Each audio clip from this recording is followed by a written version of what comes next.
suspended from his job for what he calls self-defense. Thanks for staying with us tonight. I'm Bridget Shanahan. A Rutland County store clerk says when this man came in with a knife, he pulled a gun and now is suspended from his job. WPTZ's Ashley Allen is live tonight in the Upper Valley Newsroom with more on this Crime Beat report. Ashley? That's right, Bridget. Now, police say it happened around 9:30 Saturday night at Mac's convenience store on North Main Street in Rutland. The clerk says he scared him off with his gun, but the man from that surveillance picture is still on the loose. If he had just come in and had left his hands right there and said empty the drawer, I would have been compliant.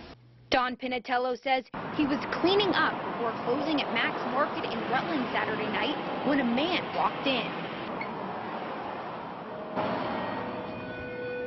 I looked over the top of the barrier and, well, the picture that you've seen, someone walking through the door with a bandana and a hoodie is what I saw at the doorway.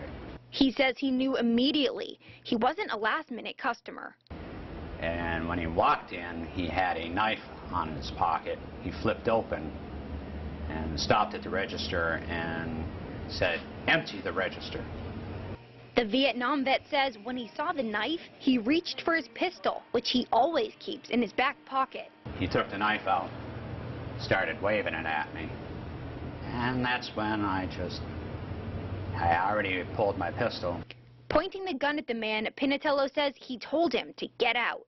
I went out just to view which way he had went to give information to the police. After dialing the police, Pinatello closed up the North Main Street store. Every penny safe in the cash box.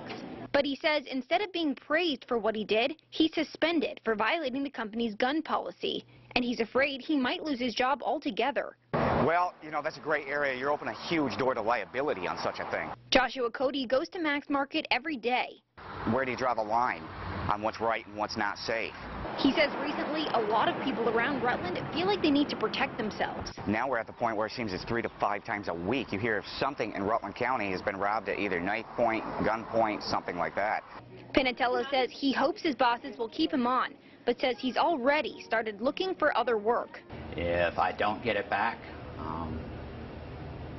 it's going to be another job, and I'm just going to have to pound the pavement. Now, workers from Mac's Market refused to comment, but according to Pinatello, this attempted robbery isn't the first for the chain of stores. And he told me the company's actually changed its policy on how much money it keeps in the cash drawer because of it. Police say they still have no leads on who the suspect might be. In the Upper Valley Newsroom, Ashley Allen, WPTZ News Channel 5.